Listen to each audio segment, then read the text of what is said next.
υπάρχει τελειωμός. Αυτή είναι η επώνυμη κάτοικοι εξωτερικού. Υπάρχουν και οι ανώνυμοι που είναι οι εκατοντάδες χιλιάδες νέων Ελλήνων που μεταναστεύουν στο εξωτερικό γιατί δεν μπορούν να φάνε στην Ελλάδα. Τώρα, γιατί ήρθε ο κύριος Παπαγιάννης? Περνούσε απόξω, είδε φως και μπήκε ο άνθρωπος.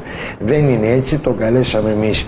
Γιατί ο κύριος Γιάννης Παπαγιάννης βγάζει το ψωμάκι του ως δικηγόρος, αλλά επειδή έχει και αυτός την διάθεση, εγώ δεν το λέω ασθένεια, να προσφέρει στα κοινά, προσφέρει. Και είναι δημοτικός σύμβουλος στο Δήμο Βερίας. Τα καταφέρνει όλα, και την οικογένεια και τη δικηγορία, αλλά να μπορεί να είναι και να ασχολείται με τα κοινά. Και επειδή το κανάλι μας είναι το κανάλι της Κεντρικής Μακεδονίας και επειδή η Μαθία είναι εις εκ των 7 νομών που αποτελούν την περιφέρεια Κεντρικής Μακεδονίας, νάτος, γιατί είναι κοντά μας. Όχι βέβαια ότι δεν έχει άποψη να μας πει και για όλα αυτά τα υπέροχα που συμβαίνουν στην κεντρική πολιτική σκηνή, αλλά πρέπει να δούμε και λίγο τι συμβαίνει στη Βέρεια, στην Άουσα, στην Αλεξάνδρεια, σε όλες τις περιοχές του νομού Ημαθίας. Εγώ ό,τι ήταν να πω το είπα, πάω έξω για καφέ, εσείς πείτε τα υπόλοιπα και θα επιστρέψω για να κλείσω την εκπομπή. Μ' αρέσετε πολύ σήμερα, έχετε πολύ έτσι διάθεση. Βοηθάει η ζέστη, δεν ξέρω τι βοήθησε και έχετε τόσα κέφια. Με βοηθάει η ανάπτυξη στην πατρίδα μου. Μάλλον πήρατε και αύξηση στα εισοδήματά σας. Δεν το συζητώ. Σήμερα η κυρία Χτσιόγλου δήλωσε πάμε καλά. Μειώθηκε η εναργία και η αδήλωτη εργασία. Είναι φοβερό. Βέβαια. Χθες όλοι οι υπουργοί μας λέγανε την Πέμπτη τελειώνει η ιστορία. Το λύνουμε γι' αυτό. Πάμε καλά. Αυτό που θέλω να σας μεταφέρω, κύριο Ραήλογλου, με τα λύπης μου φυσικά, είναι ότι το συμπέρασμα που προκύπτει και από την πολιτική μου δραστηριότητα και από την επαγγελματική μου δραστηριότητα, ότι σιγά σιγά η ελληνική κοινωνία, η κοινωνία της Κεντρικής Μακεδονίας, στεγνώνει από χρήματα. Είναι τραγικό. Δεν ξέρω οι διοικούντες, είτε στην τοπική αυτοδιοίκηση είτε στην κεντρική εξουσία, τι διαπιστώνουν και ποιες πηγές στατιστικές κλπ. Τους λένε αυτά τα οποία περιγράφεται. Ο κόσμος, ο λαός, η αγορά, οι απλοί πολίτες έχουν εντελώς διαφορετική άποψη. Πλέον υπάρχουν άνθρωποι που δεν έχουν καθόλου χρήματα. Εδώ έχουμε φτάσει. Πολλοί άνθρωποι που δεν έχουν καθόλου χρήματα. Είναι τραγικό και είναι και πρωτόγνωρο. Είμαι πάνω από 25 χρόνια δικηγόρος. Ασχολούμαι με την νομική επιστήμη σχεδόν 30 χρόνια μαζί με τις σπουδές μου. Ζω, πριν μπω στο πανεπιστήμιο, δούλευα, τολμώ να σας πω, μέσα από την καρδιά μου πήγαινα στα διαλογητήρια στην Ημαθία, μαζεύαμε ροδάκινα. Σε κάποιες εταιρείες που υπήρχαν μέχρι τότε κάνανε σάλτσες και άλλα ωραία πράγματα που τώρα κλείσαν βέβαια εδώ και πολλά χρόνια. Εσείς δεν τελειώσετε. Και ο κόσμος έστω τότε εκείνα τα χρόνια είχε λίγα χρήματα. Υπήρχαν δουλειές, υπήρχε μεροκάματο. Δηλαδή θέλετε να μου πείτε ότι δεν ήσασταν από τα κολέγια το καλοκαίρι? Όχι, είμαι περήφανος γι' αυτό. Όχι. Το δεν πηγαίνατε για υπασία το καλοκαίρι?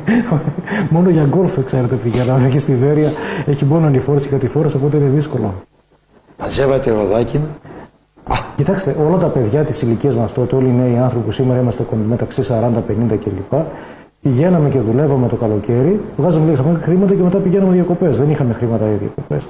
Ήταν ουσιαστικά τοπικό έθιμο. Το να εργαστείς λίγες εβδομάδες και μετά να πας λίγο στη θάλασσα. Σε κάποιο νησάκι, στη Χαλκιδική, στην Πιερία. Έτσι ζούσαμε τότε. Τώρα ουσιαστικά, ξέρετε, πολλοί αγρότες δεν μαζεύουν. Και οι λίγο παλαιότεροι από εσάς το ίδιο κάνανε, πιστέψτε. Καλό ήταν αυτό. Υπήρχε έστω μια προοπτική, μια ελπίδα, υπήρχε μια κανονικότητα στην οικονομία. Σήμερα, αυτή τη στιγμή, για να μιλήσουμε για τα αγροτικά θέματα. Όταν έκανα ένα διάλειμμα της δικής μου εργασίας της καλοκαιρινής, εμείς είχαμε τη μεγάλη, ας πούμε, χαρά τις Κυριακές να μην δουλεύουμε. Και 3 φίλοι από τη Θεσσαλονίκη, 5, κάναμε ένα ταξιδάκι έτσι αναψυχής στη Σκύδρα, γιατί 5 συμμαθητές μας έμεναν όλο το καλοκαίρι στη Σκύδρα γιατί μάζευαν ροδάκινα. Και πήγαμε να τους δούμε και πέρασαμε καλά την Κυριακή. Το βράδυ επιστρέψαμε και από Δευτέρα συνεχίσαμε. Πάμε παρακάτω. Το μείζον θέμα της τοπικής οικονομίας, κύριο Ραήλογλου, αυτή τη στιγμή στην Κεντρική Μακεδονία είναι το ότι η αγροτική οικονομία δεν αποφέρει τα αυτονόητα έσοδα που θα έπρεπε να αποφέρει στους εργαζόμενους και κυρίως στους αγρότες. Υπάρχει ένα τεράστιο θέμα. Είναι ένα θέμα κεντρικής πολιτικής επιλογής και κεντρικής πολιτικής κατεύθυνσης. Πρέπει να το δει η πολιτεία αυτό το θέμα, αλλά και η τοπική αυτοδιοίκηση. Θεωρώ ότι ακόμα και οι δήμοι θα μπορούσαν να παίξουν ουσιαστικό ρόλο στο να βοηθήσουν στην προώθηση των αγροτικών προϊόντων. Ακόμα και στις τιμές που θα μπορούσαν αυτά να προωθηθούν. Ακόμα και στο άνοιγμα των αγορών, στο τι γίνεται στην κεντρική Ευρώπη. Μην πάτε παρακάτω. Από την ενασχόλησή σας με όλα αυτά, πιστεύετε ότι η κεντρική εξουσία, η κεντρική κυβέρνηση που λέμε, δίνει αυτή τη δυνατότητα στην τοπική αυτοδιοίκηση ή τα κρατάει για τον εαυτό της για να κάνει αυτό που μόλις τώρα είπατε?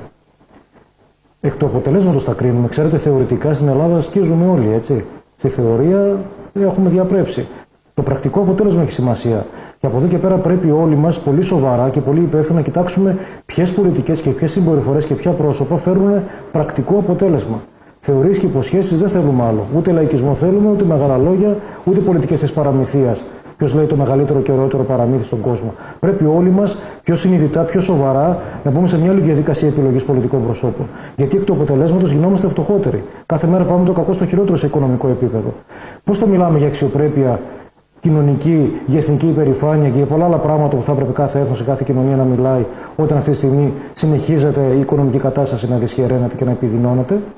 Αυτό είναι το ερώτημα. Και τι κάνουμε σε αυτό το επίπεδο? Μόνο μεγάλα λόγια, δηλώσεις στην τηλεόραση από τους κυβερνώντες?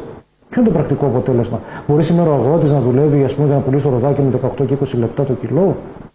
Ούτε τα έξοδά του δεν βγάζει. Ίσα-ίσα επιβιώνει για να πάει και στην επόμενη χρονιά. Αυτό πρέπει να σταματήσει. Πρέπει να το δουν αυτό πολύ σοβαρά οι όποιοι άρχοντες έχουν αρμοδιότητες. Και θεωρώ ότι και οι δήμοι και η περιφέρεια θα πρέπει να μπουν σε μια διαδικασία για να βοηθήσουν στην ενίσχυση των αγορών, στην ενίσχυση των εξαγωγών, στη διαμόρφωση των τιμών, στην ανέβρεση καινούριων πελατών σε εισαγωγικά και χωρίς εισαγωγικά. Πρέπει να τα δούμε αυτά τα πράγματα σοβαρά, όπως γίνεται σε κάθε σοβαρή ευρωπαϊκή χώρα.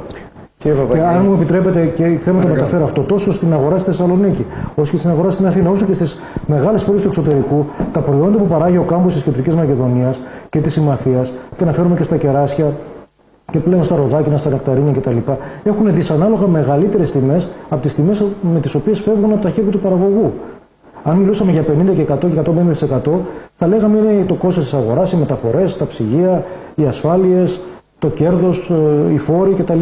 Αλλά εδώ μιλάμε για 1000%, για 2000% διαφορά στην τιμή λιανικής με την τιμή που πουλάει ο αγρότης. Τι φταίει γι' αυτό, αγαπητέ μου κύριο Ραήλογλου, και πού είναι η πολιτεία για αυτό το πράγμα, και γιατί όλοι οι αγρότες σήμερα γίνονται καθημερινά φτωχότεροι, και πώς θα δουλέψει όλη η αγορά και όλη η οικονομία όταν ο αγρότης δεν έχει χρήματα?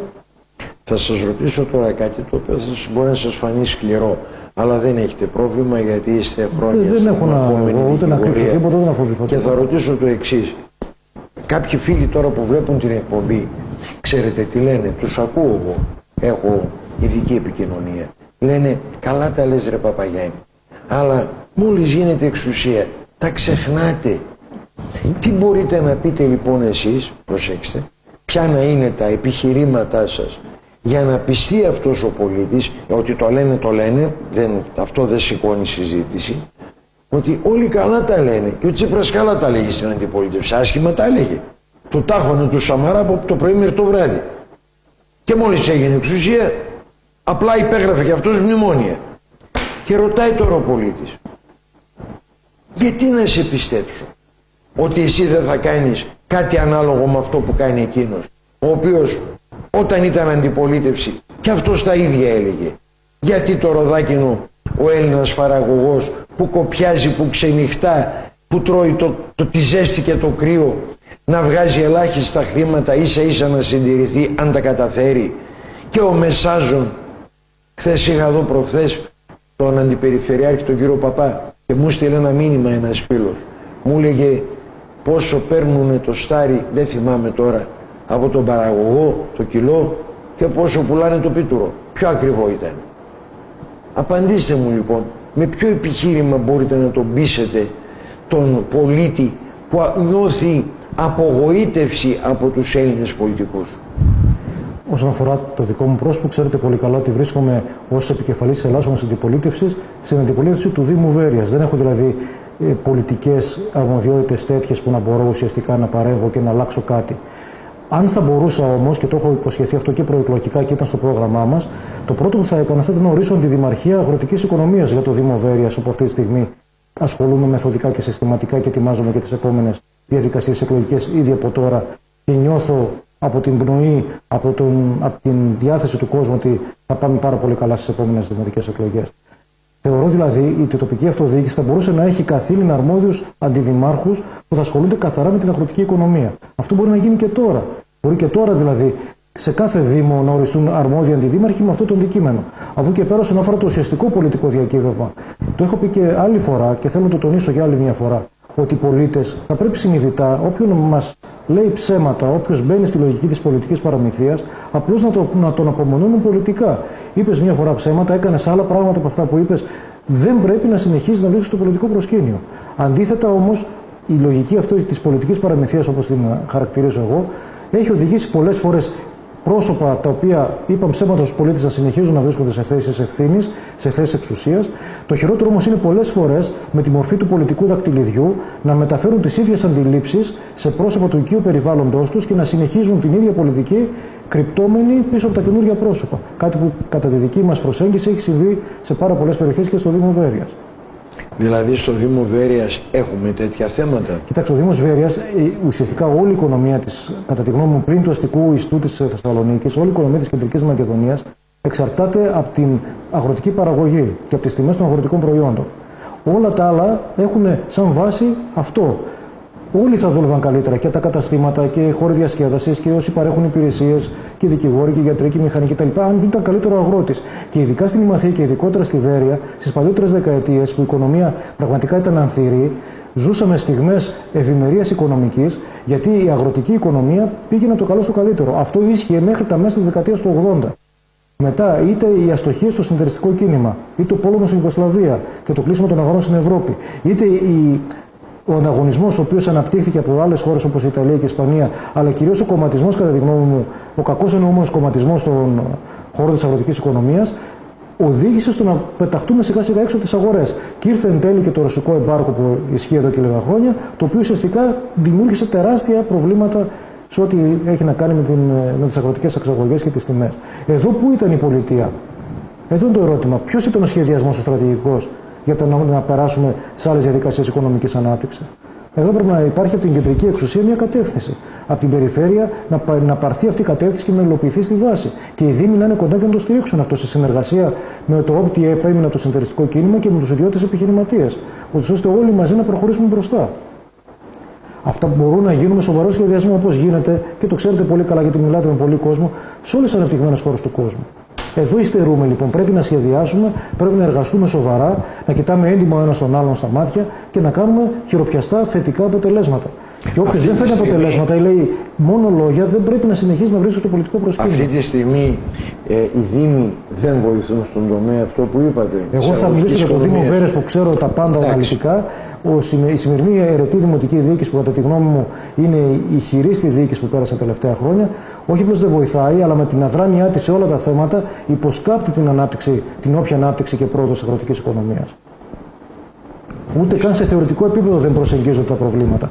Και δεν είναι τυχαίο ότι ο μοναδικός δημοτικός σύμβουλος, ο οποίος είχε ουσιαστική σχέση από την πλειοψηφική ομάδα, που είχε ουσιαστική σχέση με την αγροτική οικονομία, έχει δηλώσει την ανεξαρτητοποίησή του και είναι στεναρός αντιπολιτευόμενος δημοτικός σύμβουλος κατά της δημοτικής αρχής με την οποία εξελέγει ο ίδιος. Ένας αγρότης, να μην αναφέρω το όνομά του, αλλά καταλαβαίνουν όσοι γνωρίζουν. Κατάλαβα. Αυτή τη στιγμή, εκτός από αυτό το πρόβλημα, το οποίο βέβαια καλύπτει όλα τα άλλα, κατά την άποψή σας, σύμφωνα με την έρευνα που κάνετε, την επιτόπια έρευνα, αλλά και τους συνεργάτες σας που σας ενημερώνουν, ποια είναι τα κυριότερα προβλήματα ευρύτερα του νομού Ημαθίας, ειδικότερα του Δήμου Βερίας? Τα προβλήματα είναι πάρα πολλά. Δεν ξέρω αν πρέπει να τα ιεραρχήσω ανάλογα με το αντικείμενο, ανάλογα με την οικονομική τους αξία. Σίγουρα υπάρχει ένα έλλειμμα διαφάνειας καταρχήν στη διαχείριση των χρημάτων, των πόρων, των οικονομικών. Αναφέρομαι ιδιαίτερα στο Δήμο Βέρειας. Υπάρχει η περιβόητη υπόθεση με την δωρεά των αδελφών Κούσιου, φαντάζομαι θα τη θυμάστε γιατί είναι πλέον γνωστή σε όλη την Ελλάδα. Είναι η κλασική περίπτωση που μια οικογένεια χωρίς άμεσα τέκνα δώρισε στο Δήμο Βέρειας 2,5 εκατομμύρια ευρώ πριν από πολλά χρόνια, από 8 χρόνια. Αυτά τα 2,5 εκατομμύρια ευρώ εν τέλει αποφασίστηκε να χρησιμοποιηθούν για να γίνει μια γέφυρα που να συνδέει μια πλαγιά της πόλης με μια άλλη, κάτω από την οποία διέρχεται η αγαπημένη μας Μπαρμπούτα, το τοπικό ποτάμι, το Τρυποτάμο όπως λέμε. Αυτή η γέφυρα δεν έγινε, κύριε Ράιλογο, τόσα χρόνια. 2,5 εκατομμύρια ευρώ για ένα έργο που έφτανε για να γίνει αυτή η δουλειά. Τη άρπαξε το γεφύρι. Ναι, καταλαβαίνετε, όταν μιλάμε δηλαδή κάποιοι που εντάσσονται στην πολιτική της πολιτικής παραμυθίας, τι λένε, δεν έχουμε λεφτά, δεν μπορούμε να το κάνουμε. Που και αυτό είναι ψέμα στις περισσότερες περιπτώσεις. Εδώ τι έχουμε? Έχουμε δωρεά 2,5 εκατομμυρίων ευρώ, με τα οποία πάλι η αιρετή δημοτική διοίκηση, τόσο η προηγούμενη όσο και η σημερινή που είναι συνέχεια της προηγούμενης, δεν κατάφερε να κάνει τίποτα. Είναι απίστευτο, είναι πρωτοφανές και δυστυχώς σε όλη την Ελλάδα πλέον είναι γνωστό και γίνεται η αιρετή διοίκηση αντικείμενο αρνητικών σχολείων. Τι να πούμε λοιπόν για τα σημαντικά? Έχουμε δεκάδες πράγματα να πούμε σημαντικά και ωραία. Για τη διαχείριση των σκουπιδιών, για τη διαχείριση των υδάτινων πόρων, για την ανάπτυξη, για τις υποδομές, για τους δρόμους, για τα δέσποτα ζώα τα οποία δημιουργούν επεισόδια και προβλήματα στον κόσμο και βρίσκονται στα δικαστήρια. Τι να πρωτοπούμε? Για το έλλειμμα δημοκρατίας και διαφάνειας, όπως είπα πριν, που για μένα έχει τεράστια σημασία. Για τις υποσχέσεις και τις φρούτες ελπίδες που καλλιεργούν κάποιοι που ουσιαστικά δεν οδηγούν πουθενά. Έχουμε ουσιαστικά 3 σχεδόν χρόνια τη σημερινή αιρετή διοίκηση χωρίς κανένα αποτέλεσμα. Ουσιαστικά πριν από 3 χρόνια ή και πριν από 7 χρόνια η κατάσταση ήταν καλύτερη. Αυτό είναι πρωτοφανές. Είμαστε ουσιαστικά η μοναδική χώρα, ειδικά για τη συγκεκριμένη αιρετή διοίκηση, αλλά που βλέπουμε και γενικότερα, να λέμε ότι κάθε πέρυσι ήμασταν και καλύτερα. Αυτό είναι επίτευγμα. Αυτό το λένε παντού βέβαια. Είναι απίστευτο. Ξέρετε, η Ευρώπη προχωράει, οι ΗΠΑ προχωράνε, ο υπόλοιπος ανεπτυγμένος κόσμος προχωράει. Εμείς μείναμε μονάχα πίσω. Η κρίση και τα προβλήματα είναι δικά μας. Αλλά τα προβλήματα θα τα λύσουμε μόνοι μας, κύριε Ραήλογλου. Αν περιμένουμε να μας τα λύσει ο Λαντ και ο Μακρόν και η Μέρκελ και πώς λέγεται η κυρία, οι άλλοι στη Βρετανία, πλανόμεθα πλάνη νυχτρά. Κυρία Μέη Τερέζα.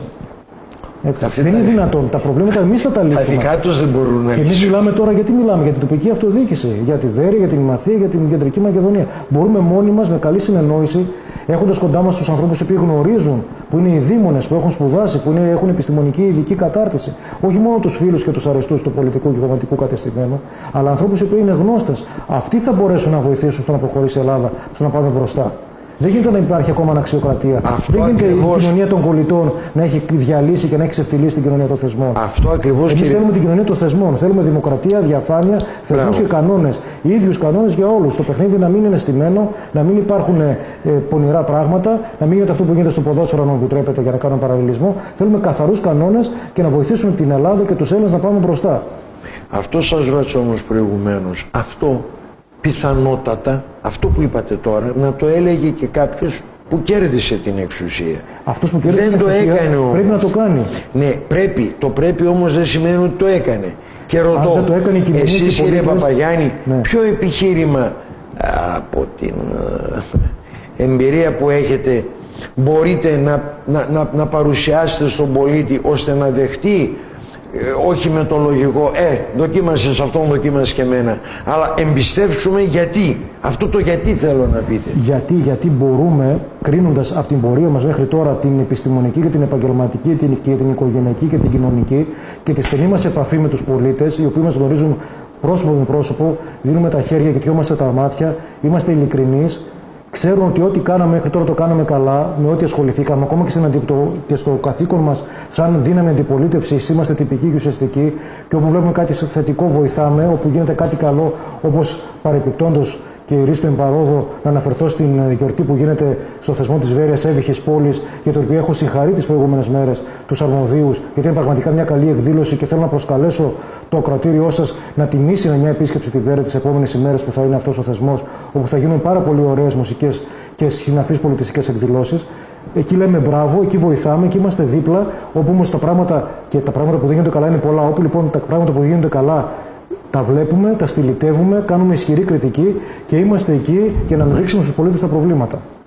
Εγώ κύριε Παπαγιάννη θέλω να σας ευχαριστήσω που ήσασταν κοντά μας. Το κανάλι άλλωστε είναι της Κεντρικής Μακεδονίας. Η Βέρεια, η Μαθία είναι στην Κεντρική Μακεδονία. Έχουμε κάθε λόγο να είμαστε κοντά στους πολίτες όλων των περιοχών. Να είστε καλά. Και εσείς να είστε καλά. Καλή συνέχεια. Κυρίες και κύριοι, κάπου εδώ το ρολόι λέει, το μόνο που προλαβαίνεις να πεις είναι καλά να περνάτε.